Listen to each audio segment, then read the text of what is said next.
Hello. How's it going, people? Welcome to stream. Welcome.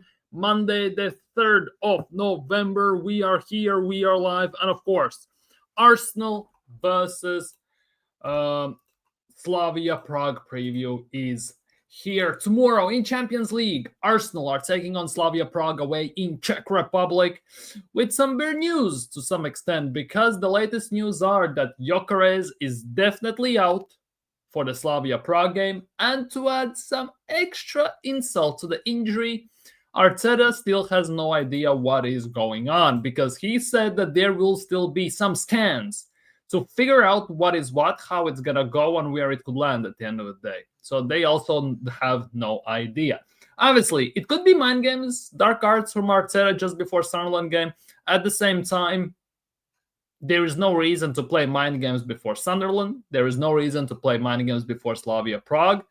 And that now is a bit of a worry, especially with the fact that they still have not done any scans. But yeah, today we're going to talk about Champions League, what is what, where we go, how much we rotate, and all that good stuff. If I'm not mistaken, Arteta is doing the interview pretty much right now, or it has just finished. So if at any given point it gets published on Arsenal's website, we're definitely going to look at it. But yeah, for today, Champions League is the main focus, of course. But yeah, big up everyone. Like the stream, subscribe if you're new, and leave your thoughts down the live chat so we can tackle them and we can discuss them. You know the drill, people. You definitely know the drill, and we will go from there. But yeah, big up Mubarak, big up. Gyokeres no training. Well, I think Arteta's mind games. Apparently, there are no mind games there. There literally are no mind games there, because Gyokeres was not in the training today, and about 45 minutes ago, Mikel Arteta, in an interview, press conference, of course, before Slavia Prague game, has come out and said that Gyokeres 100% is not available and he still needs to do some scans. Gyokeres is definitely out against Prague.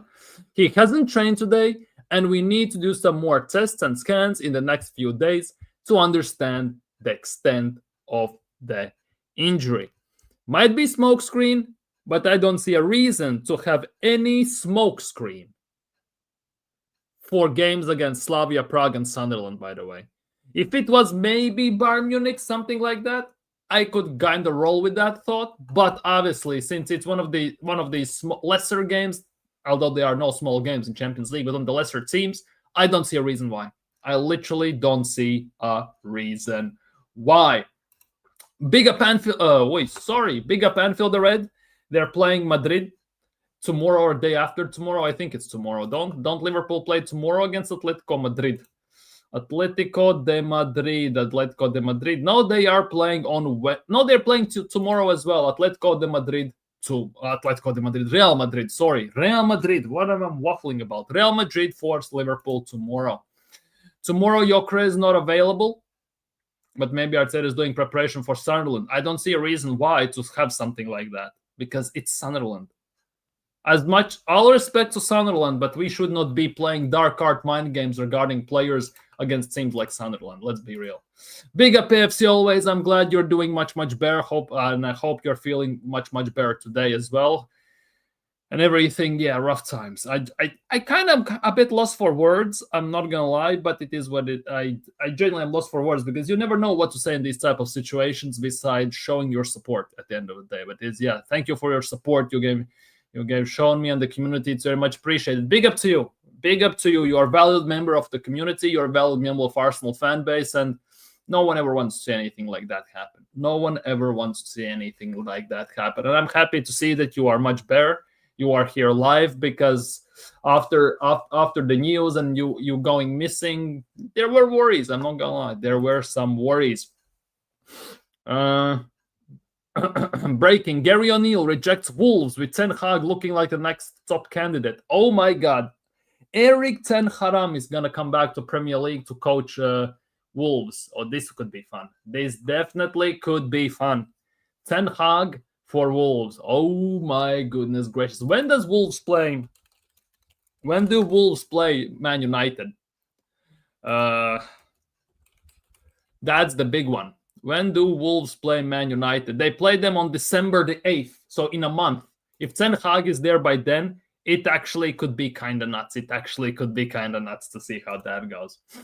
Raya has to improve his positioning when from direct free kick. I've noticed this on several occasions. His positioning makes it almost impossible for him to get his hand on the ball. Yeah, I've noticed that as well. I'm not gonna lie, I've noticed that as well. He sometimes feels like he's a lost puppy out there. He scrambles for the ball, and given the issue with his height as well, that he's not the tallest of goalkeepers, definitely makes him 10 times harder for him to get to the ball. And if he doesn't have the right positioning, if the pathways are not clear for him to get to the ball, 100% for him, it is much, much, much, much harder, to say the least. Yeah, tomorrow for Liverpool, it is Real Madrid. Good luck. I'm not going to lie. Good goddamn luck. The king is back. Who's that? Who does that? Thierry Henry is going to play for Arsenal? What is happening here? Big up, Tony. Big up, Tony. Hope you're doing well today, my bro. Hope you are doing well today, my bro. People, go subscribe to Tony as well. Show him some love on our Arsenal fan daily content. Also, spits facts as it is and keeps the club accountable for, well, things they should be held accountable. Let's be real. Yeah, so go show him some love. Go show him some appreciation and drop a sub while you are there. Big up to you, my guy. Thank you for dropping by. Big up. And listen to him as well, people. Just smash the like button. Smash the like button, people. Much appreciated. Even if you are just passing through, just smash it. Helps a lot.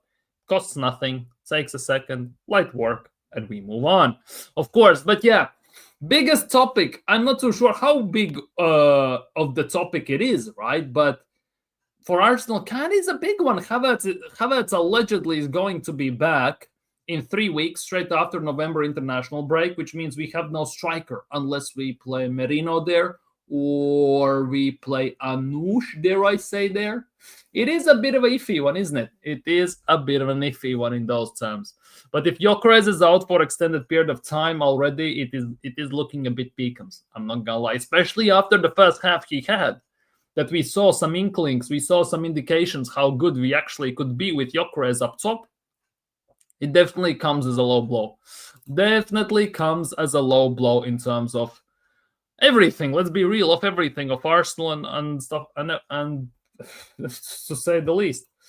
Wolves are gonna stay up if they get Eric Ten Hag. They imagine.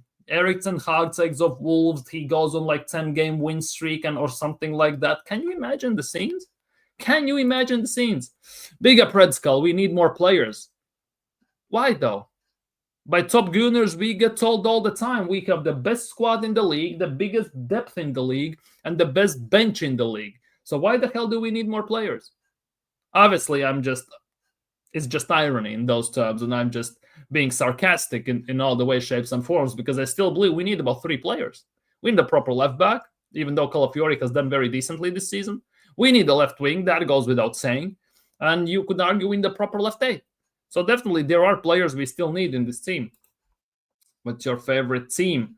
Well, I don't have specifically a favorite team anymore. I used to have one, but they went under. They went bankrupt into administration, so they don't longer exist per se. At the moment, I don't even know. I genuinely don't know. Might be RFS, might be Riga FC, one of those two. One of those two, basically because they are the teams in my capital. To be honest, we have 4 teams in my capital, so it's a big choice. At the same time, Riga FC and RFS are the big dogs here. And I want to say RFS, but they definitely dropped the ball big time this season, so it is a bit of an iffy one in those terms.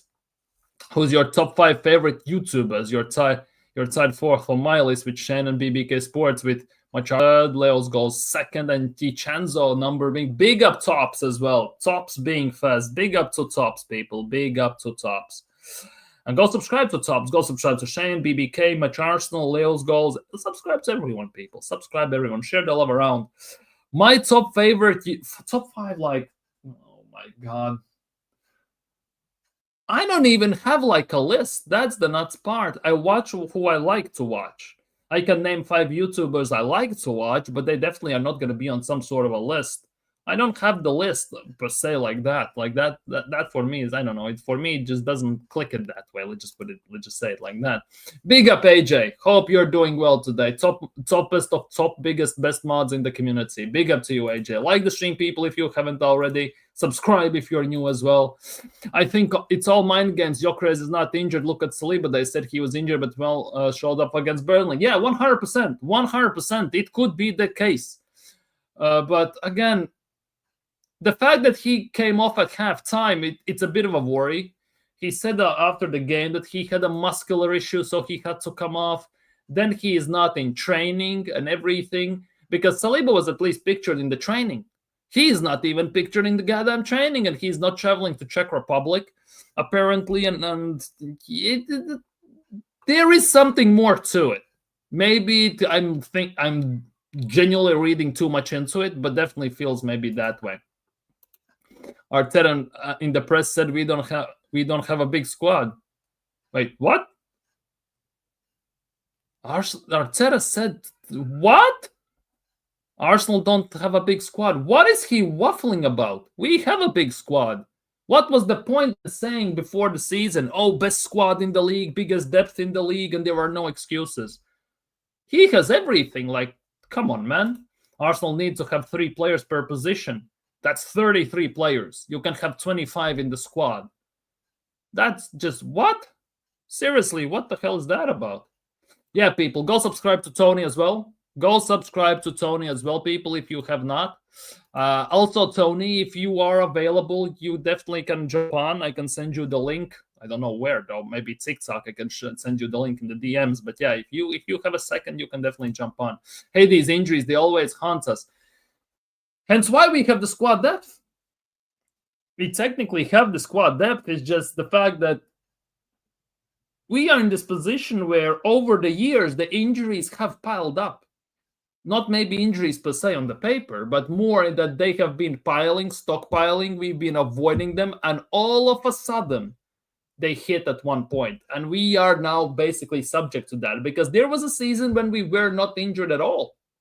Let's be real. There was that one season where we got almost no injuries to the main squad whatsoever. We didn't win the league. That was 22-23 season or 23-24, one of the seasons, basically.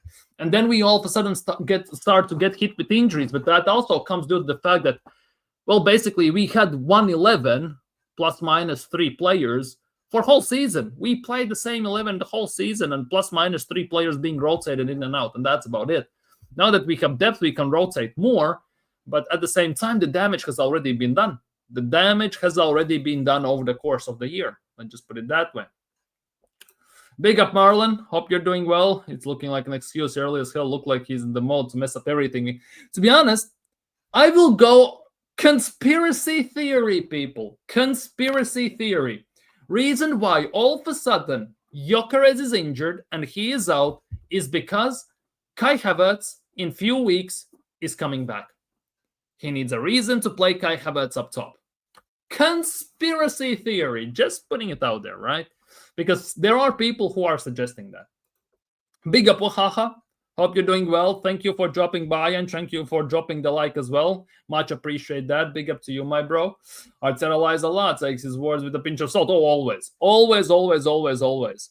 I am definitely taking that with a massive pinch of salt. It's not just a tiny pinch of salt. It's genuinely like a whole bag of salt in these terms, because it has been relentless and it has never stopped over the course of the years. 28, I think we should have. Wait, we should have, but that's a bit different story. It's Arteta's fault as well, and Edu's fault as well to some extent, and to a big extent the fact that we have wasted the money that we were given to. At least 30 if you add the academy players, Anush, Vanieri, Dauman, if you add Jack Porter and the rest. Yeah, so we have the squad, we have the depth. Arteta has no excuses not to say that we don't have the depth. Let's just put it that way. Definitely Arteta has no excuses to say that we don't. And Max Down and Vanieri, I don't think even Vanieri is an under 21 player now. He's in the main squad. Or I might be just tripping. I don't remember, because these promotions, the emotions happen all the time. Big up, Gavin. Big up, Gavin. Hope you're doing well today, my bro. Big up, Claire. Nice to see you here. Nice to see you here. Olise and all that. Olise, when does Olise play in Champions League? When does Olise play in Champions League? Bayern Munich. Where is Bayern Munich? Well, they're not playing at least on Wednesday. So they might, yeah, they're playing PSG tomorrow as well. Bayern Munich are playing PSG tomorrow. Good luck, Elise. Good luck. Hopefully the game is great. I can't believe that.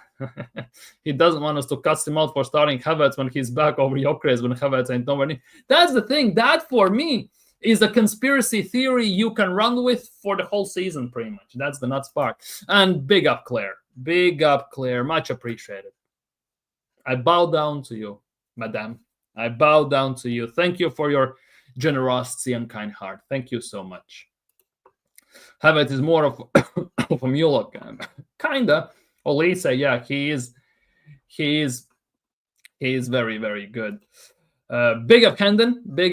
Hope you're doing well. Yeah, PSG Bayern should be a cracker, definitely, and it's not happening at the same time as Arsenal are playing, so that's nice. Obviously, it will be at the same time as I'm going live, so that's a bit of an issue. But definitely, I will have the game on another screen and everything. I will watch them, definitely. Yeah, it should be cinema. Great attacks mashing together. Send the link here. Well, I can, but I can drop it in here as well. It's just the fact that, like, at the moment, like, I am very cautious of which people I'm having on. I don't want people randomly jumping on that, well, basically out of order. Let's just put it that way. But I definitely can send it here as well. Hence why I offered sending it on TikTok or something. So just you can, I can be basically sure that you get it and other people just don't jump on in those terms. But yeah, I can send it here as well. I have no issues with that. Here it is. I think I copied it.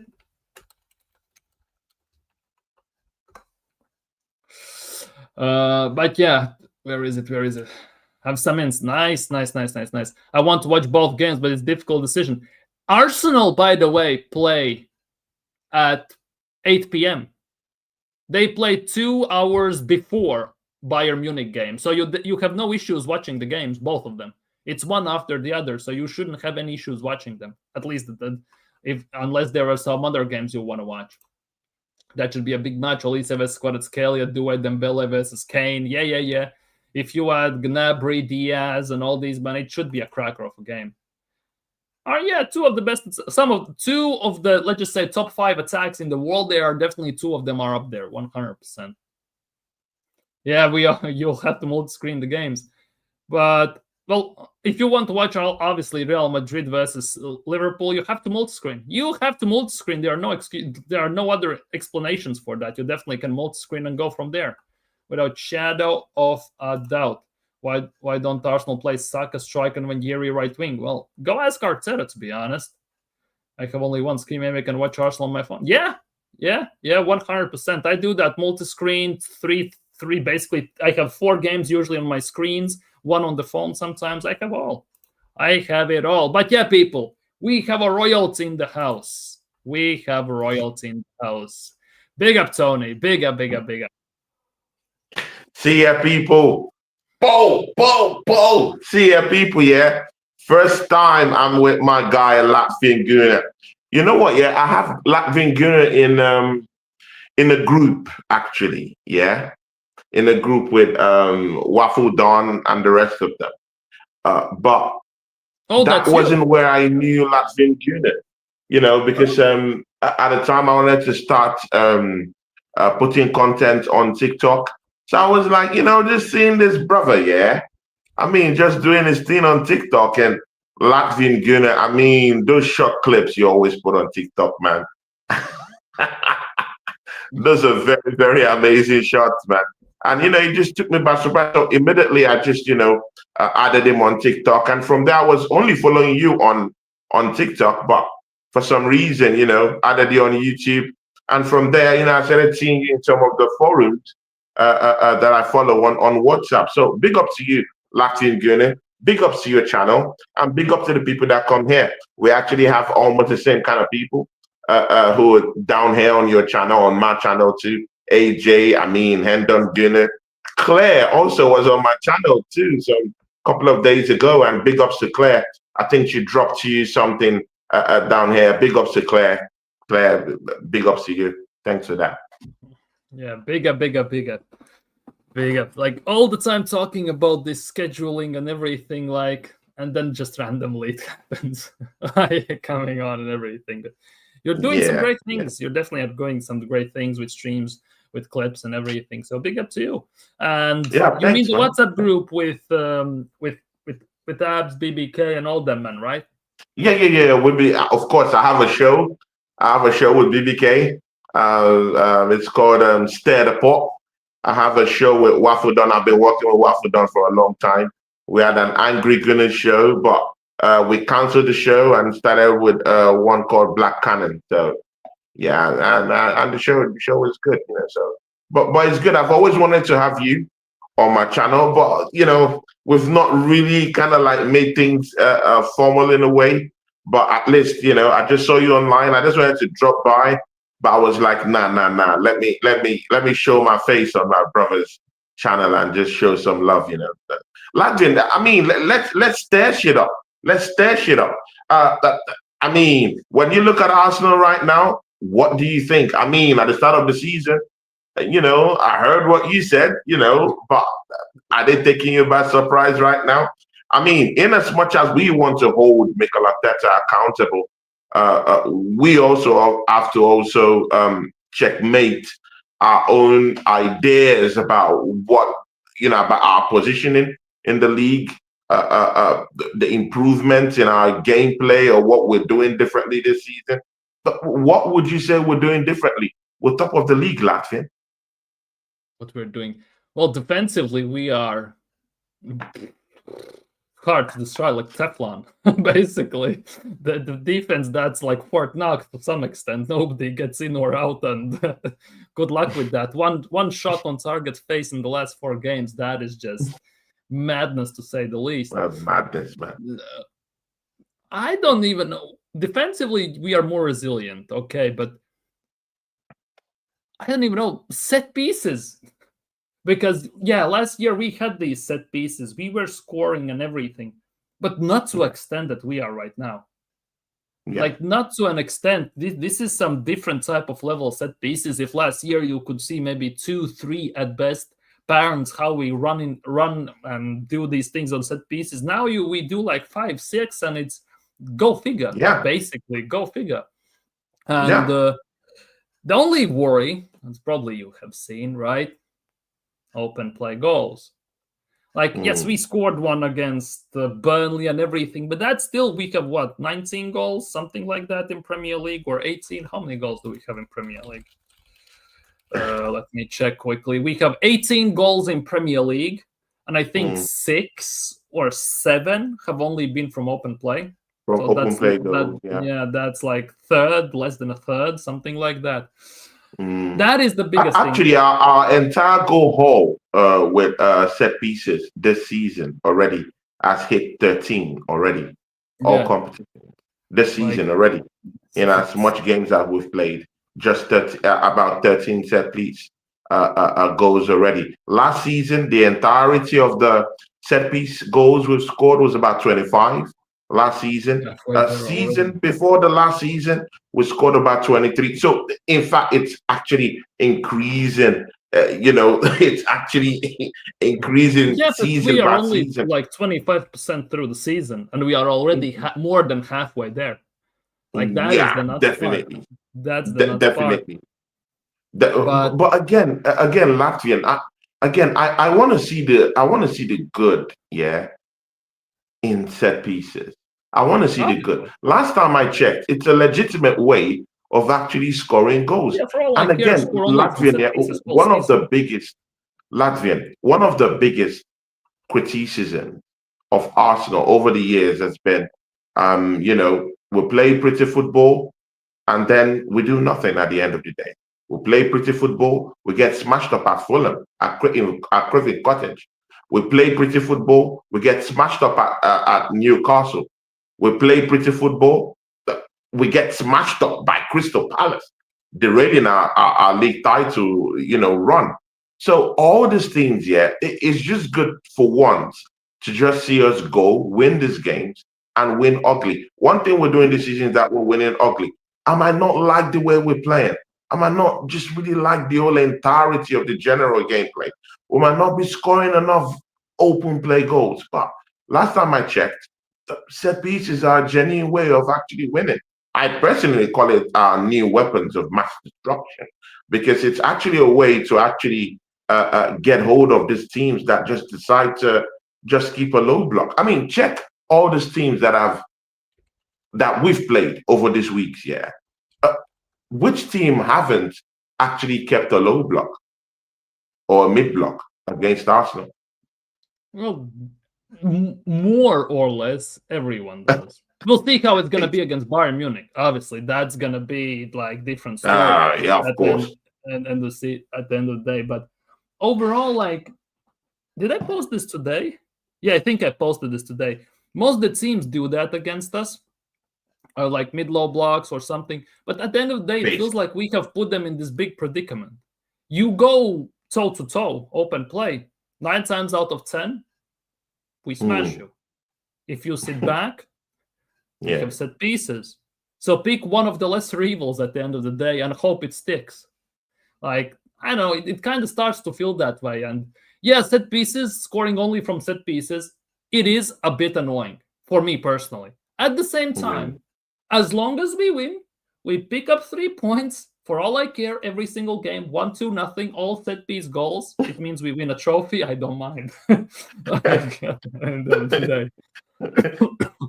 But definitely to get to a point where we have to redefine some certain things and revolutionize how we play too, because I don't think set pieces would actually bail us out in every game Yeah, this season. definitely. There At will be some teams point, that they will come will out dry up or something will happen. Either we exactly, will mostly start in to the struggle in Champions League. general or something. Yeah.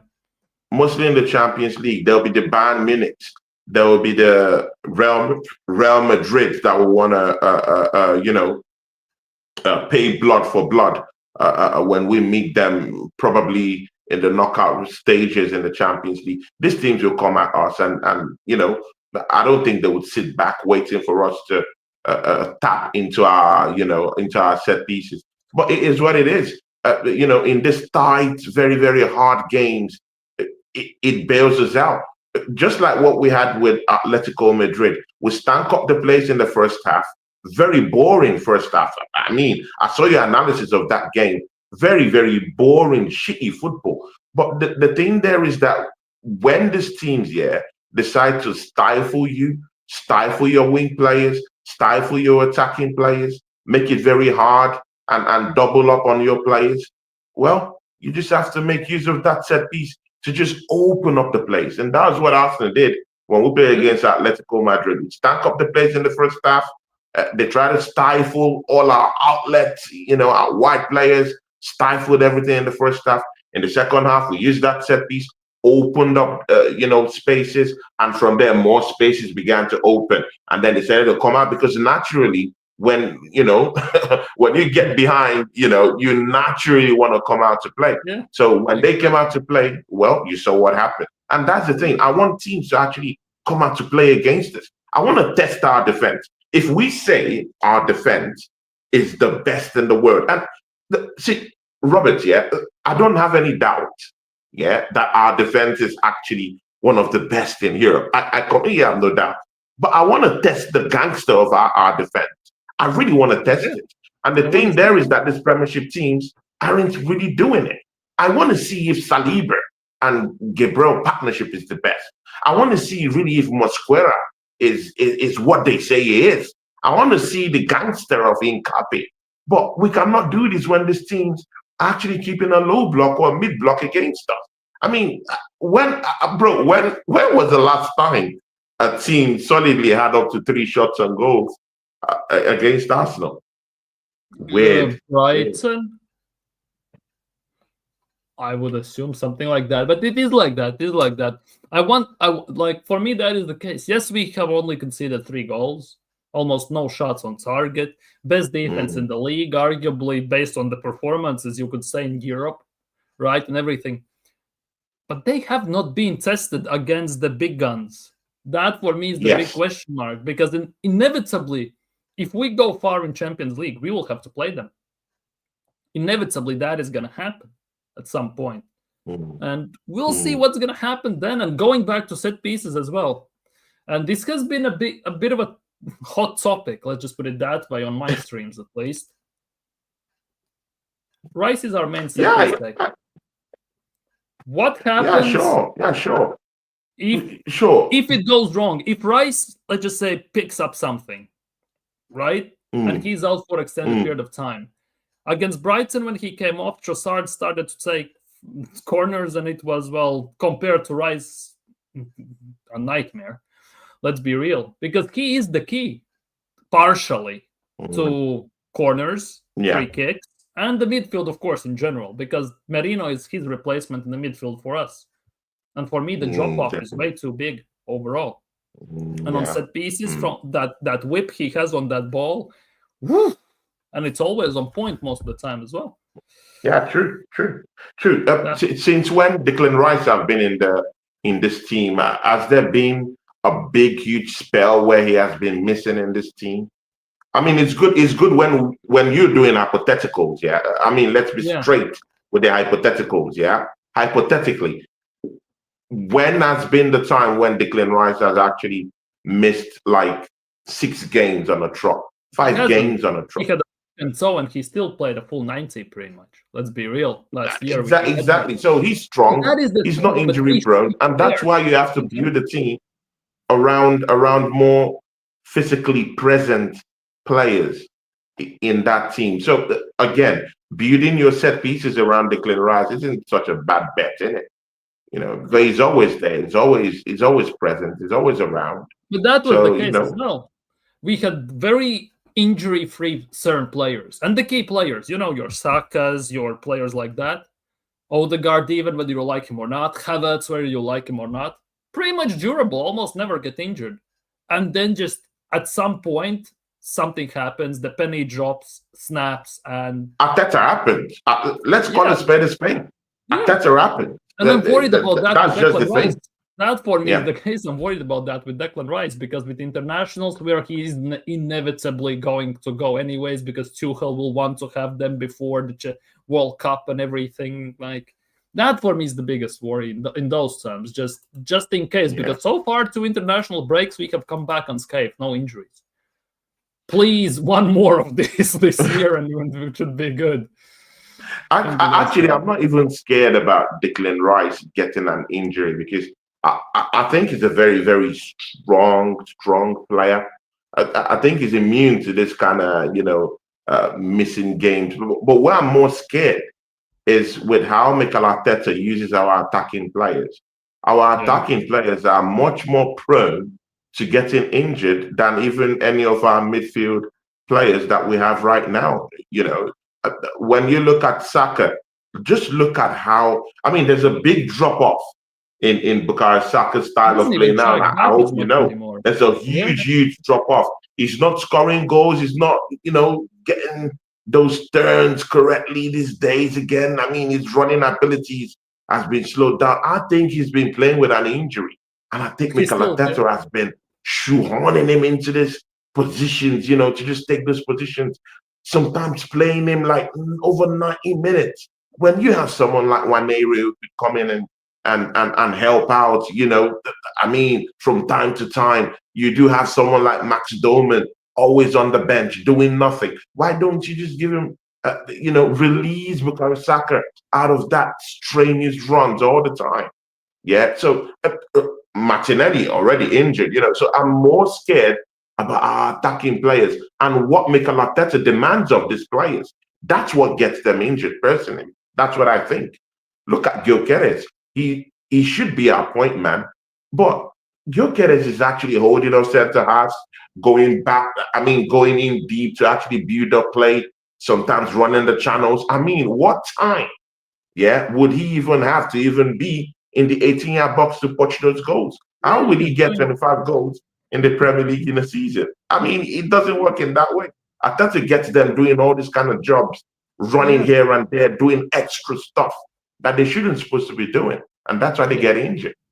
And the big part is defensive work. The amount of the tracking back they all do is just too much for Mike says, to say the least. Because even now, he just doesn't track back as much. because I think he physically cannot do it.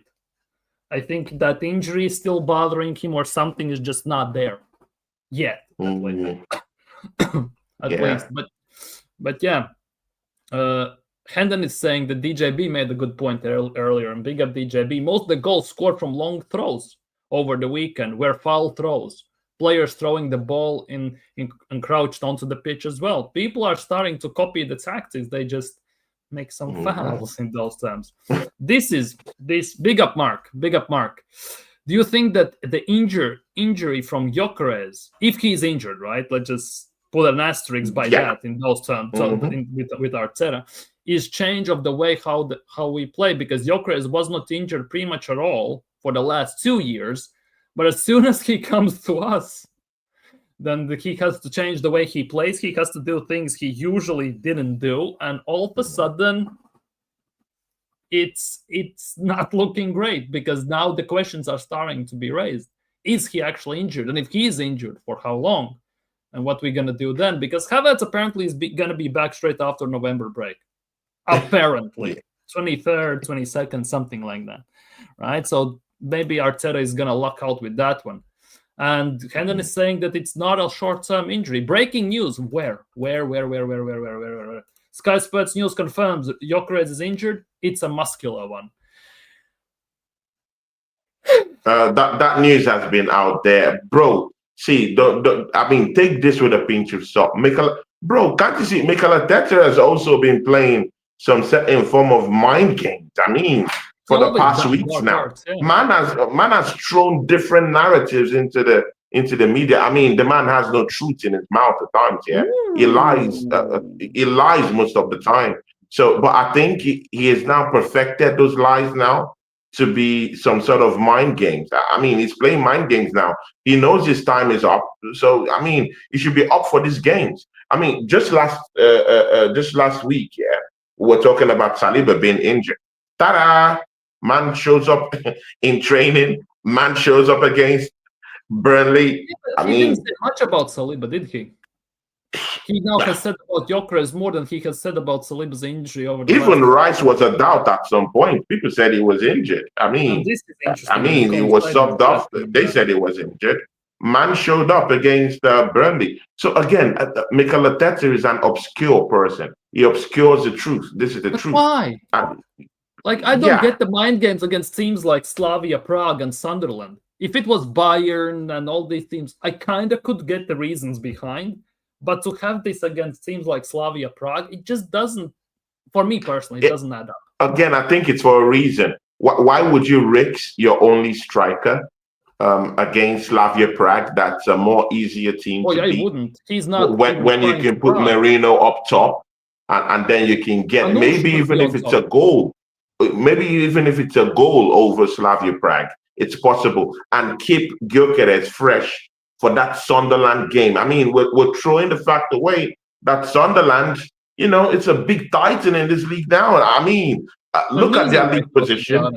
They're not losing games defensively. They're astute. I mean, it's going to be a game. They're going to give us a game. And you need Gyokeres to be as physical as possible in that game.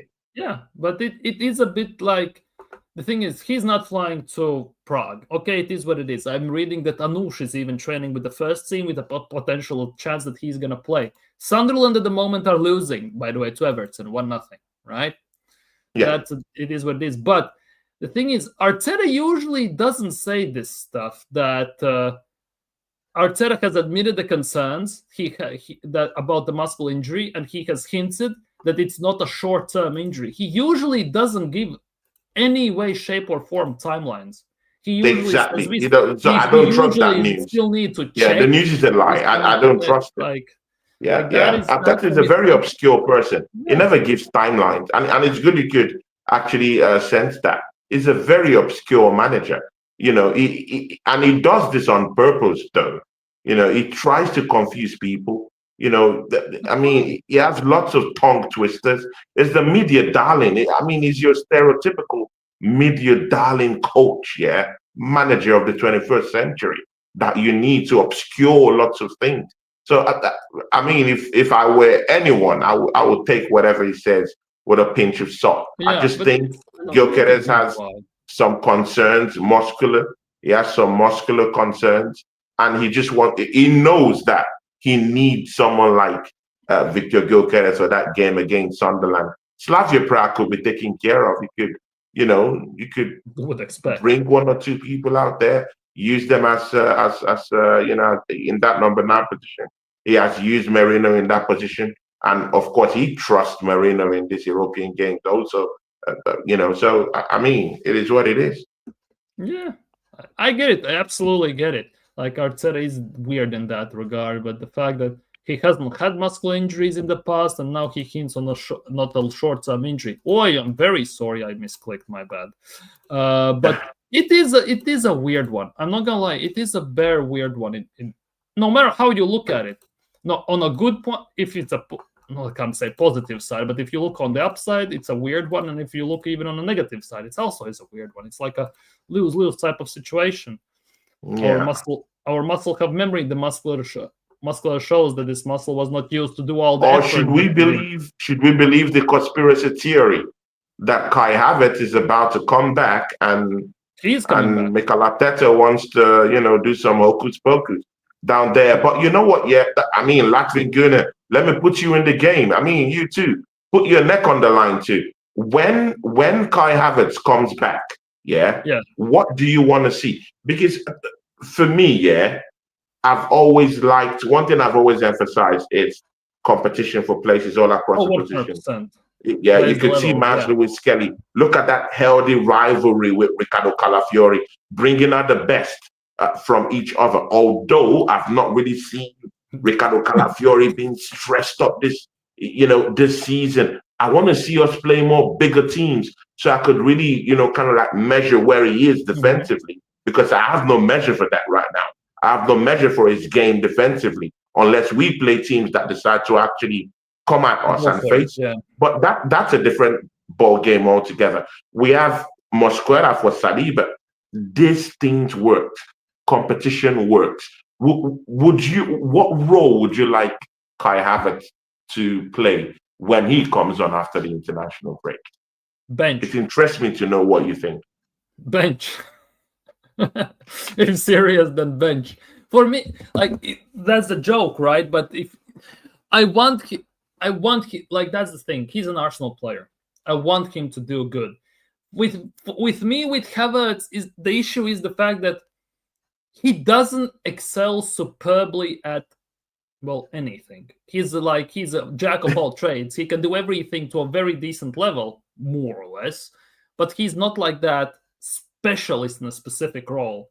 Which aerially is good. Aerially is better.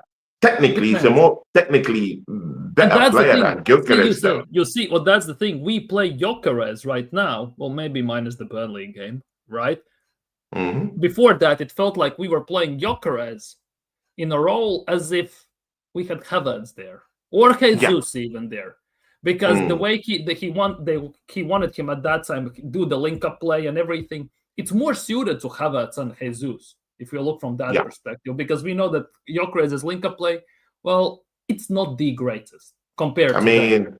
Then he has rocks for legs. Is much better. Yeah, there's 2 bricks for legs, exactly. But Gyokeres has rocks for legs.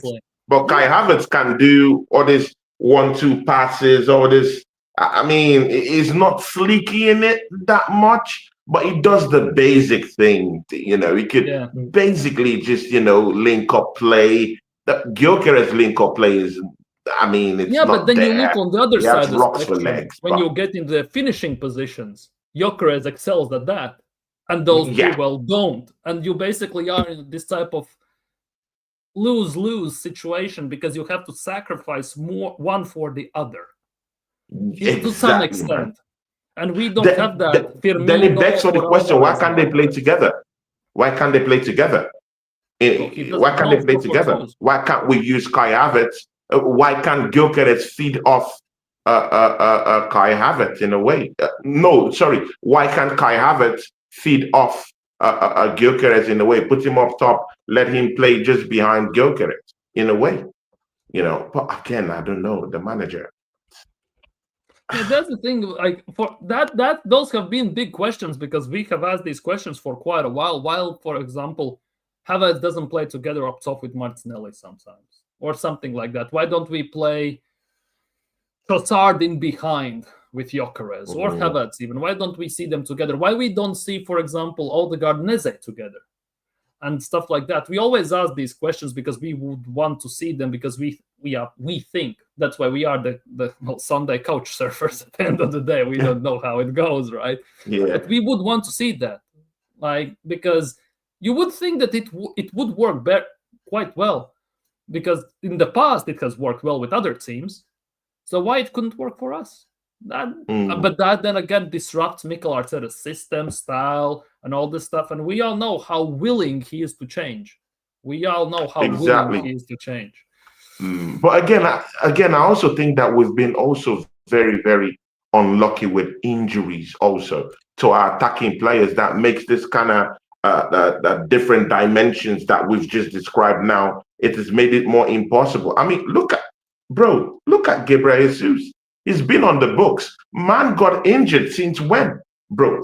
They're now speculating that he might be back by January. Now, when you have those kind of players, yeah, on the books, yeah, how do you plan for, maybe a two striker up top, someone to feed behind someone or feed off someone? Yeah, you can't really make those forecasts and those plans when one of the most expensive high wage earners in your team is always got them injured. And technically, your club doesn't really sign strikers in it. Gyokeres is probably the most natural striker that we've gotten in the past how many years now? Exactly. And then the Name me a question is, if natural we play striker that those we've two gotten in the past 20 years, plus 20 years, apart from Aubameyang. Henry. Well, you said 20 years, so that's 2005. Technically, Thierry. Oh, yeah. Okay, well, in the space of 10 years, actually, Okay, apart space from on 10 Aubameyang. years. Would you classify Giroud was here? I think he was still here. Giroud. Lacazette, Aubameyang. Who else was here? Aubameyang, yes. Yeah, I said apart from Aubameyang. I mean, if you you mean call number Giroud, nines, I would I say think Alexis was Giroud over left there. the football club. I would say Alexis, but he's not a striker, is he? From that type of He's player. not a natural But that's the striker. thing. He Even if comes we from the play wing. two striker formation, right? If we play, let's just say Havertz and Gyokeres together, that means someone needs to be sacrificed from the team. From the team, yeah. And who would that be? Exactly. And, Who would and I don't be think the willing to manager would want to sacrifice? sacrifice his favorite. Exactly. I mean, He's not Odegaard and the sacrificing rest of them, he's Odegaard, not going to Rice, do that. no one. Exactly. Bigger burger, bigger. Yeah, he's not sacrificing anyone. So he's gonna stick to it to the maximum extent. But at least you cannot kind of complain at the moment because, well, it is working. Like, if you look from that perspective, as long as it works, it's not that big of an issue. But overall, it might be. Exactly. It might be a Hand bit of done. that. Hand done. Please don't think about that. I mean, don't think about Jesus leaving the football club just yet. Don't give yourself an hemorrhage right now. Like Jesus last year came Man back is not for 3 leaving. games and just Jesus has come out to say, I have a contract till 2027.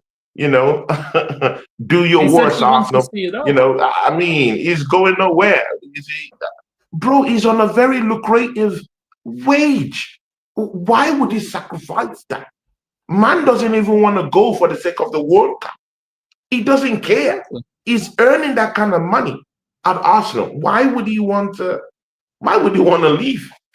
And that's the thing. Jesus said himself, he sees himself till 2027 at least. So go figure with that one. It's the nuts part. Jesus comes back last year, scores Good luck, 5 goals in good 2 luck games. selling him January. Good luck.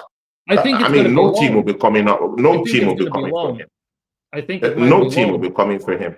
Those wages are astronomical. It's gonna be split. If we loan him out, it's gonna be split wages. It has to be. I don't even think any team would want to split. That money is too big, bro. Like, why would bro? Do you know since when he last played?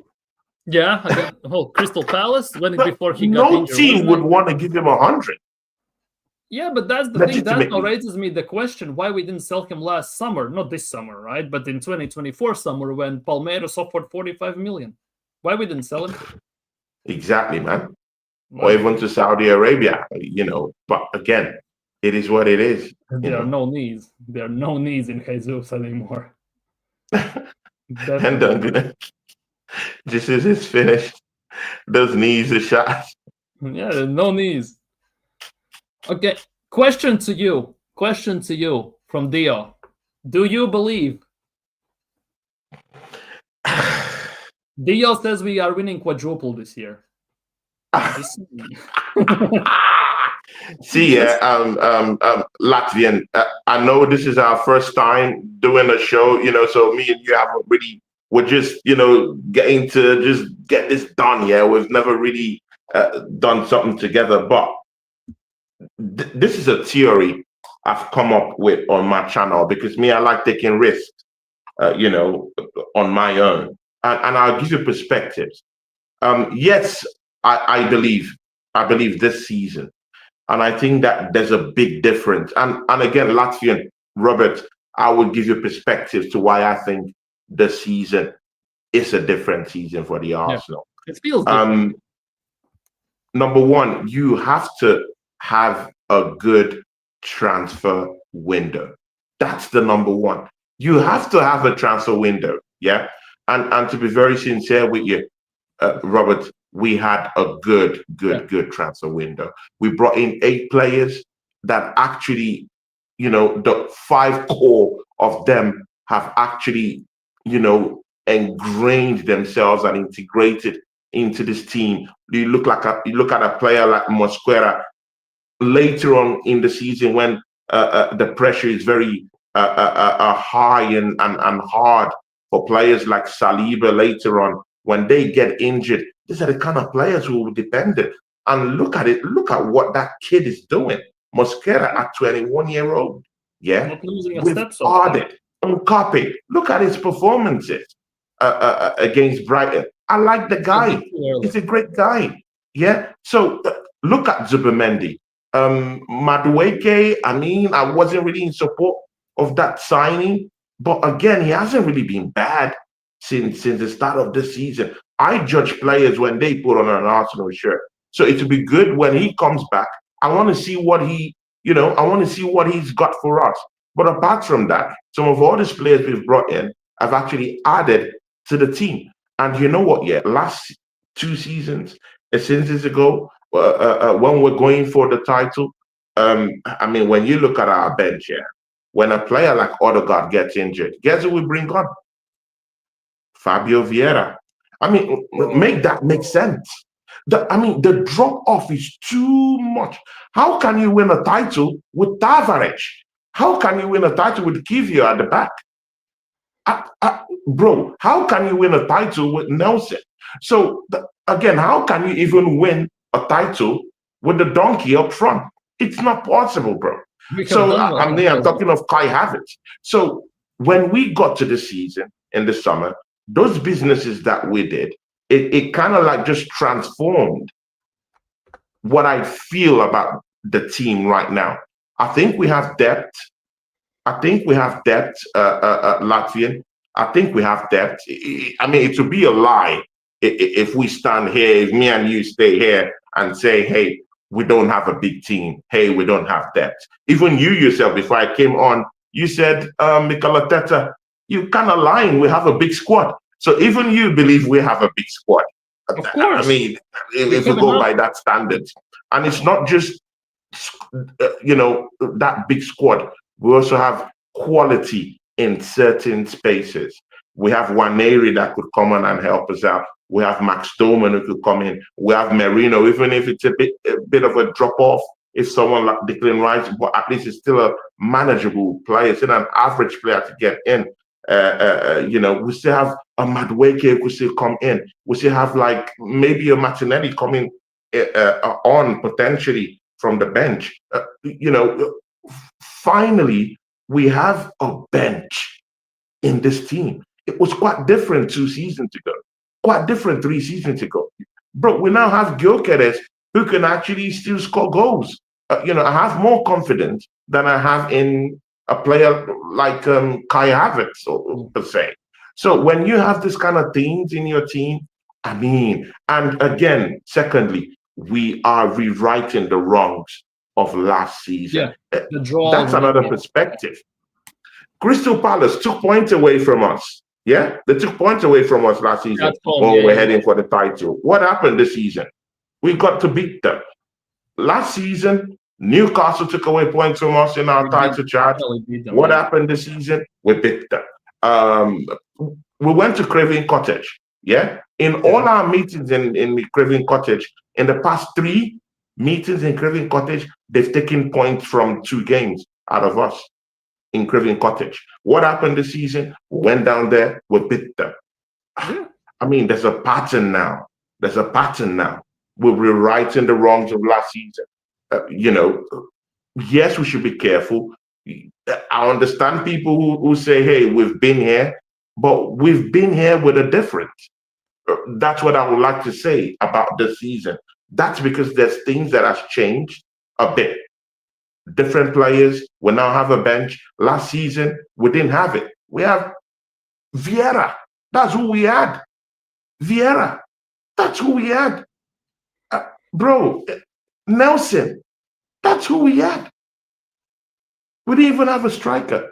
So when I see some certain kind of quality that we have right now, I'm okay from the bench. And I mean, no one is actually doubting at this stage, even in mainstream media, that Arsenal have got a team to go win the league. It's just with the mentality of the team and with Mikel Arteta as a manager. That's just the only doubt that people have down there. If you ask many people, they will tell you, hey, I think Arsenal now have a mature squad to actually go for the title. I mean, it's out there. There's no lies in that. But it's just, will the manager release the handbrakes he has on these players and allow them play and allow them win a title? That's where the problem is. But again, Latvian, I've seen teams like FC Barcelona, Real Madrid, have certain players and they just go on to just cruise to titles, even without the need of a manager to do everything. I mean, you can look at that squad that Barcelona had with Pedro, Messi, Bouquet. I mean, all these players, Iniesta, just slot them in. They don't even need. I mean, Pep was always sitting down all the time. What's with his suit, always sitting down. He had to do much. Just push these players there, put a good lineup there, and they do 1 or 2 things and they bail you out. I've seen teams in the Italian Serie A without the need of a big time coach who wears shiny suits.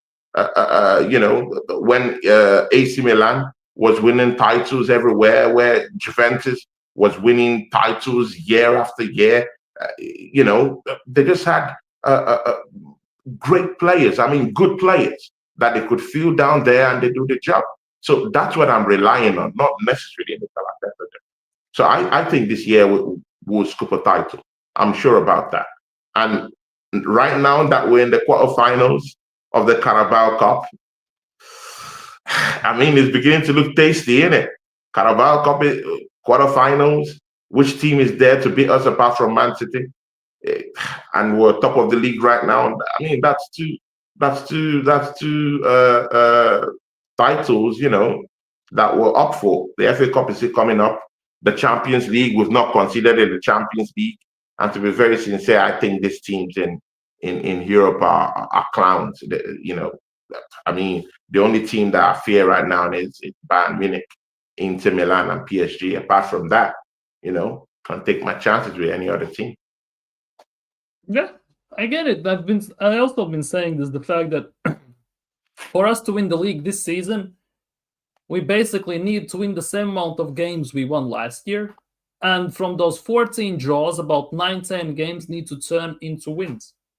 Yeah. And it's pretty much done and dusted by then, because that accumulates together to like 92, 94 points, something like that. And that should be enough based on this season specifically, how it already has begun, unless someone goes just on unbeaten streak till the end of the season right now.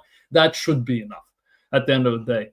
And yeah, we are beating the teams we lost to points last year. At the same time, we also are losing points against teams we got points last year. That is a tiny drawback to all of that.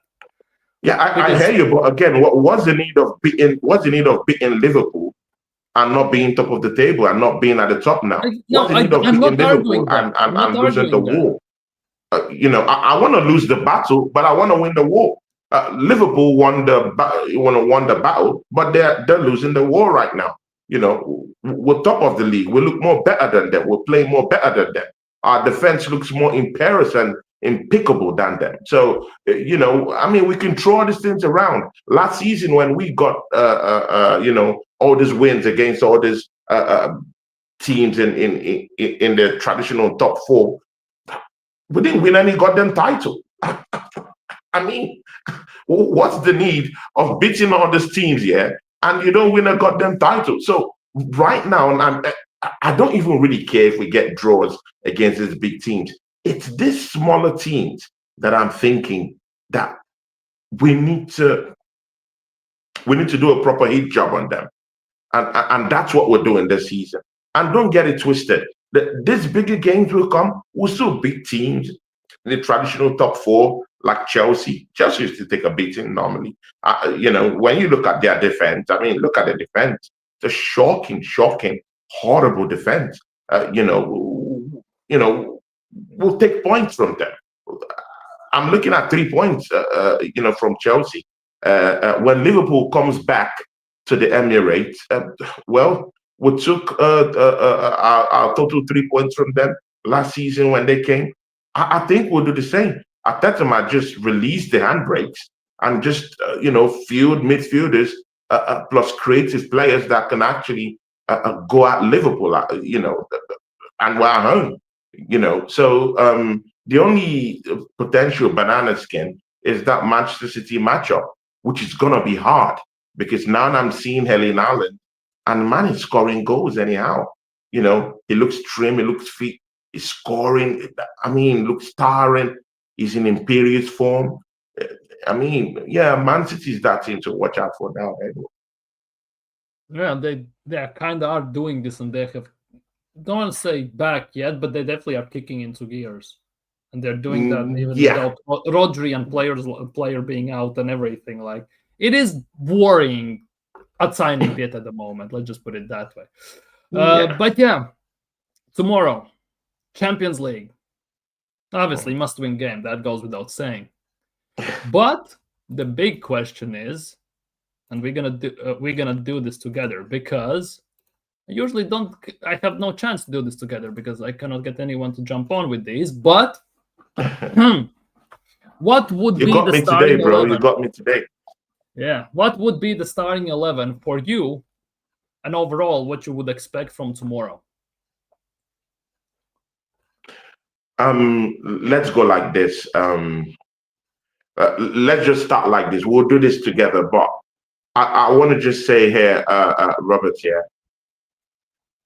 I don't really respect Slavia Prague. I'm sorry. Usually you should respect this team, yeah. But I'm done with this European team. These are we smashed them in Europe. It shouldn't be that difficult. These are clowns in Europe, bro. Let's be serious here. Just look at Atletico Madrid. Look at what we did to them. We actually melted them in that second half, bro. I have no respect for these teams in Europe, unless you're Bayern Munich, Inter Milan, maybe Barcelona and Real Madrid. Probably maybe PSG. But apart from these teams, man, very, very horrible teams in Europe. I don't think we should just dish out all the goods in this game against Slavia Prague. On a good day, our second string team can take care of them. But for some solidity, and it's an away game, of course, I would like to mix it up just a little bit because my head right now, it's not in this Champions League table right now because we're good. We're in a good position. I'm at that Sunderland game. We have to win that. It's a must win because you see in Liverpool coming up now, they just won that game, tap, tap, boom. They're now like 7 points behind us now. So they're getting there now. Man City just got that win. They're 6 points away from us. So, I mean, we have to, also make sure that the physical fitness levels of our guys is maintained to be able to sustain us till that Sunderland game until the internationals. So I would like to see a little bit of a mix-up with the team here. That will be more different from the team that will play against Sunderland. So that's what will inform what I will do here with you. Yeah. So what are you expecting from starting 11? I'm just David Raya. I'm okay with David Raya starting. Okay. Raya in goal. Okay. The defensive line. I know you might kick me for this one. I would take Mosquera over Saliba? Just because Saliba had concerns before that matchup in that game against Burnley. So I don't want to risk him. I want him to be very, very sound when we play against Sunderland, because that would be a big challenge for us. I think Sunderland will test our defense. So let's bring in Mosquera to just kind of like, just calm things down. And it's a like-for-like replacement. He's convinced me already in the short thing. So yeah, I take Mosquera down there. I will put in Gabi just for that defensive stability. Because you need, you need that senior guy. You should be there. Technically, I would not like to risk Timber, but just because it's an away game, I'll put Timber there. Okay. Just because it's an away game, I'll put Timber there. Then maybe bring in Benjamin White later on in the second half, just to give Timber. And mind you, Timber, again, Robert, Timber has been playing almost... Bro, he hasn't missed any of our games in the Premier League this season. How about that? He needs a rest. But again, it's okay. I'll go with Timber, in that right back position. For some reason, I don't want to go with Ricardo Calafiori. I will go with Miles Lewis Kelly for that matchup. I want him to be rested for that game against Sunderland. Okay. So that's my back four. Number 6.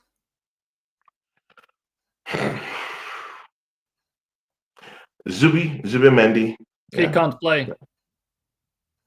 Zubimendi has picked up yellows. He has a red. He cannot play. 3 yellows. Yeah, that's true. That is true.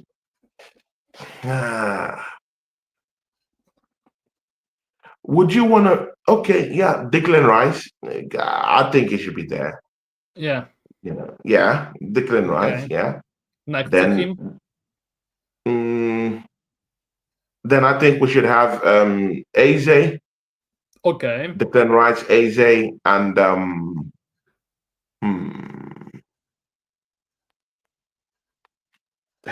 and Merino. Okay. Right wing. Saka should get game time here in the first half. So let's see him. Then in the second half, someone else can come in and give him some rest. Left wing.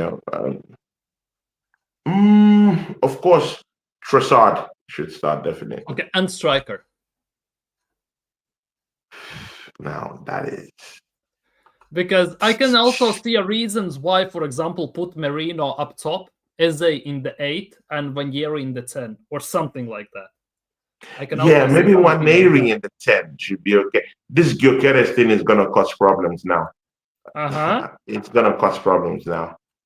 Vanieri in the 10. Vanieri in the 10, yeah. Or are you thinking of bringing in Nordgaard and putting Nordgaard in that number 6 and allow Declan Rice to be a flying 8? While I was thinking about while we bring in Merino up top.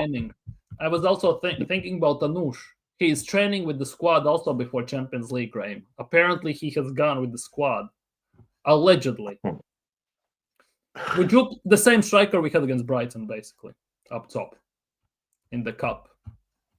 No, I think the occasion is too big for him to just trust him out there right now. For him in particular, no. In the second half, yes.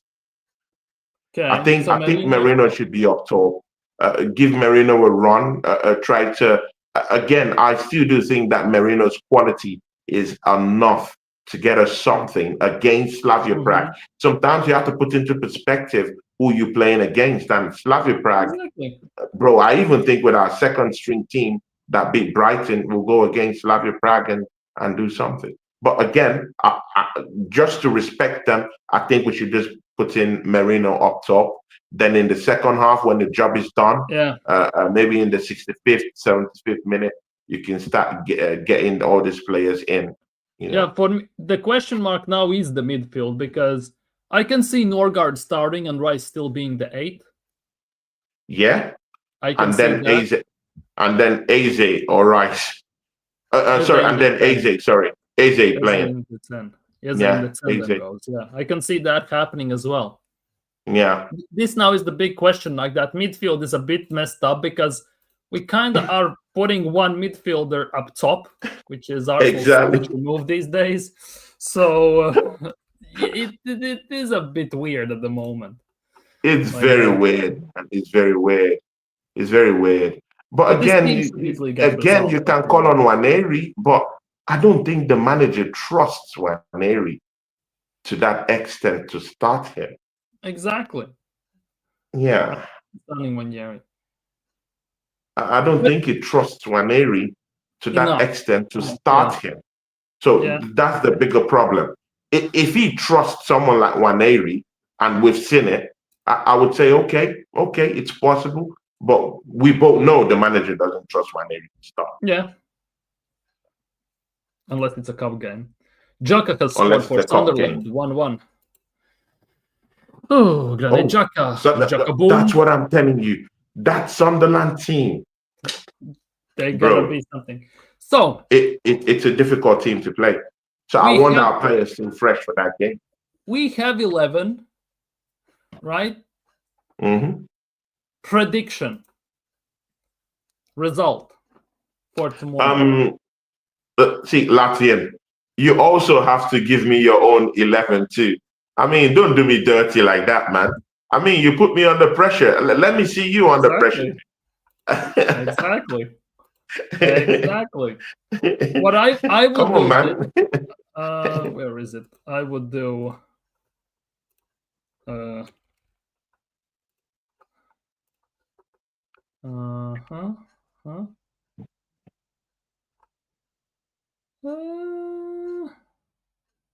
wait, what would you change? Would you like to see Calafiori there, or would you like to see Saliba?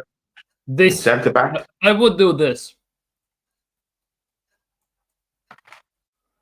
I'm very undecided between Merino and Anoush up top, because Anoush got some chances against Brighton, and I think Brighton is, the same level, if not a tiny bit better than Slavia Prague to some extent. Right? So I wouldn't be also against Anoush up top because, well, he did well against Brighton as well. He didn't score, he had chances, right? And I think also there could be an argument made for him to start up top. But I wouldn't mind seeing this 11. Obviously, Rice starting is a bit of a risk, no matter how you look at it, because every player starting is a risk at the same time. Yeah. You need some experienced 6 anyways. Whether it's away, you know how things can shift in away games and against anyone. So need some experience in that midfield. Are you okay with Timber starting? Do you want to give Timber a rest? Do you think he's been over-labored? He has been, but he also has had some times off on occasion. I think he didn't start the Carabao Cup game, Ben White started, if I'm not mistaken. Yeah, White started, Yeah, and I think Timber should be starting. Just feels better. I don't know. Ben White, with the injuries, has lost a bit of a credibility in my eyes. Because the last time he came back from injuries, he got cooked left, right, and center when he got played. And like it is a bit of an iffy one, because we should be beating Slavia Prague no matter what. Let's be real. And we cannot afford to drop points against them. Let's be real, because we still have to play Bayern Munich, we still have to play Inter Milan, and that's a away game against Inter Milan even. So Yeah. I want to pick up those points right now so we can maybe afterwards just burn Yeah, something yeah, if very something key, very happens. important, very important. And again, I'm seeing the chart. See the people in the chart here. See, one thing you have to get ready for this season is you have to get ready for rotation. Yeah, I mean, I don't want anyone saying Rice has to play. We have to go strong all the time. No, you don't have to do it all the time. Sometimes you have to literally trust your bench, trust the players you have, release the handbrake just a little bit. Trust the quality that you've now assumed in the team. Yeah. Because I mean, title-winning teams always tap from their bench. They always rotate. I'm not really sure if Mikel Arteta clearly understands, the ideals of rotating, of effective rotation in a team. I don't think he understands that just yet, but he needs to do it. Yeah. Uh, we, Be we brave. need to be prepared to rotate, mostly Be in our midfield, so that we don't tire these guys out before we get to the like he did against tail Brighton. end of the I season. didn't expect that one single bit with the Anush, with Manjeri, Max Dauman. I didn't expect that against Brighton, what he put out in the Carabao Cup. I was saying all the time that Wenger basically walked till semifinals pretty much with under 21 teams to some extent. And he was Yeah. always competitive. And I was saying why Arteta cannot do that. And he actually Mm. did. He surprised me, Mhm. and props to him for that in And he that did that in regard. the 71st minute, So, but all I'm saying is we need to be prepared. We need Yeah. to be prepared that rotation is a mainstay in this team in order to keep this team fresh. And we need the We bench can't be players on board risking as these well. players out for injuries, yeah, because like you rightfully said, any injury to Rice, bro, we are in big shit. We're in deep shit if Rice gets injured. Yeah. We're in big problems. And I'm not ready to to actually capture that problem because Open that I want box. a Yeah. title. I'm starving. I mean, Latvian Yeah. Gooner, I'm starving for a title. I don't want anything happening to this players. So we as Arsenal fans have to be ready. We have to ready our minds and prepare it that there will be lots of rotation in this team if we're to Exactly. keep the same Exactly. balance physically for players all around, all across the pitch in this Yeah. team for us to go win the title. Exactly. And we need the bench players on form anyways, just in case, just in case something happens and when we have to Exactly. rotate. But yeah, Completely to wrap agree. it all up, Completely agree. your prediction for tomorrow, to wrap it all up. I think we win 3-0. 3-0? I think we win 3-0. I think we keep a clean sheet. I mean, Latvian Gooner. I mean, just look at what we're doing, but in Europe, but at home. I mean, we're not conceding goals. And this is, and Latvian Gooner, yeah, this is the real problem. Yeah. Why I think Arsenal this season might have matured real well. You can't win a team that doesn't concede goals. I mean, I'm sorry. You can't win a team that doesn't concede goals. Exactly. You can't win a Yeah. team that doesn't concede goals. So until Arsenal start conceding goals, that's when I would, shudder. That's when I'll be a little bit afraid. Even Pep Guardiola came out yesterday and said, you know what, yeah, when he was answering these reporters, he said, well, I'm still waiting for Arsenal to concede Yeah, it would be goals. nice for Arsenal to concede the To goal be once in nice. a while. Yeah, I've said I that. mean, Yeah, if a manager like that, and I don't think he's playing mind game, he's literally serious. When will Arsenal start conceding goals? yeah. So, I mean, it's so difficult for me to see us conceding goals, mostly to clownish teams like Slavia Prague and all these Yeah, clowns but in that Europe. would be one of I those mean, I games don't to think some so, bro. extent you would I expect mean, Arsenal. look at Olympiacos. Tell me they're not clowns, bro. Olympiacos or Atletico, bro, they're all clowns. They're no more the teams that used to be there in Europe. I remembered when we used to play against Olympiacos, we got slapped up every time we Oh played yeah, the against them. good old days, the good old days. Yeah, yeah, yeah. We always get slapped up every time. Atletico Madrid, we always got slapped up by Atletico Madrid, apart from some couple of draws here and there, but we're always being smacked up by Simeone anyway. So, I mean, it is what it is at this point. Defensively, we're astute. Defensively, we're impeccable. That's good. When you're not conceding goals, you're not losing, which is very, very good. That as a basic is very good. Then anything you do up front, you know, that's an added bonus. I think we'll score against Slavia Prague. We might not have Gyokeres there, but I think we have just enough to get us over the line, and Oh then yeah, we'll focus Coach, on shout that out for game that. against But Sunderland. And to be very sincere with you, Robert, I'm not even really looking at the Champions League. I want to be yeah, champions of England again. I That's my mean, main focus. Yeah, I need that trophy. We've been slagged off in England. We've been displaced in England. We've been laughed off, mocked, in England. I want our respect back. And our respect will be from winning the English Premiership. That's how I want us to be, all guns blazing in that game against Sunderland. I need that Premiership back. That's the first title I want. I want to taste it again. yeah, 20 plus years it's been. But yeah, I need to wrap it up. Need to put kids to bed and all this stuff. Definitely. So need to do all this. Big up Tony for coming on. Go subscribe to Tony as well. His link is in the title.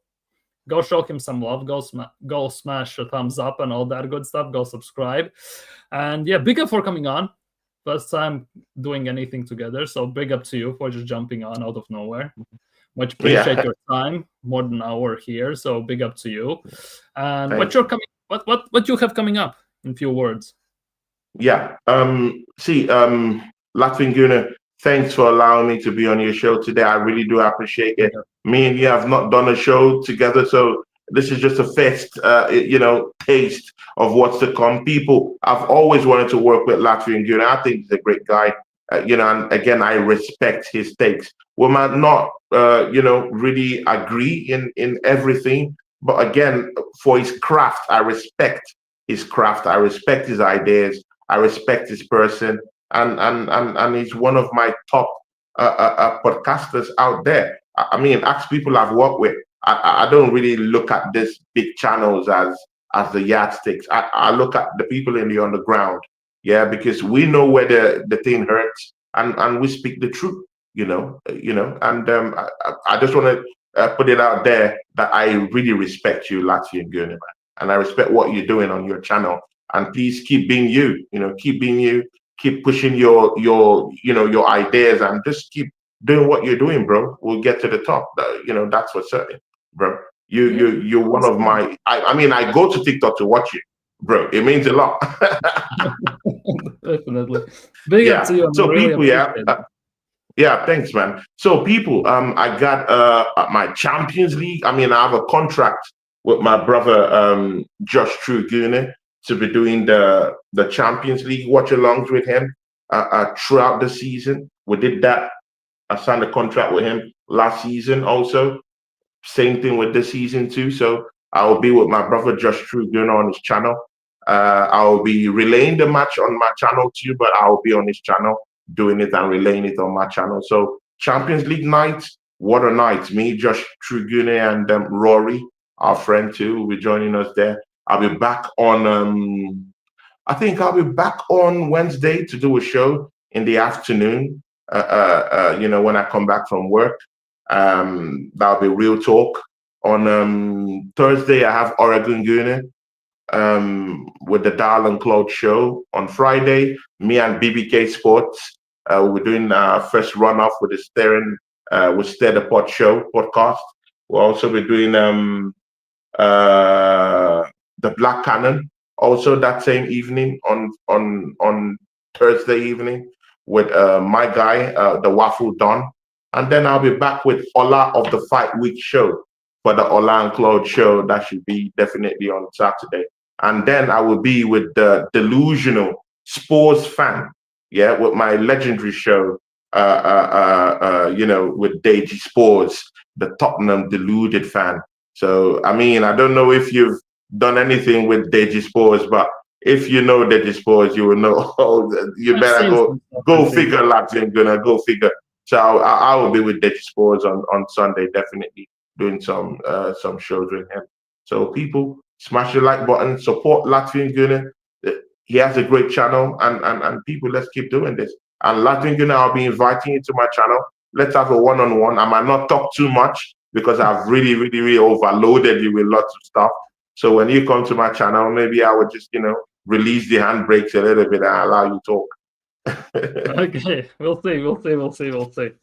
We'll see. Definitely gonna figure something out. But yeah, big up people for everyone joining. Like the stream, subscribe to Tony as well. Link in the title. And tomorrow, hopefully, gonna see you at the Slavia Prague game match reaction. But for today, I am out. Have a great day tomorrow. Big up Tony. Peace. Yeah.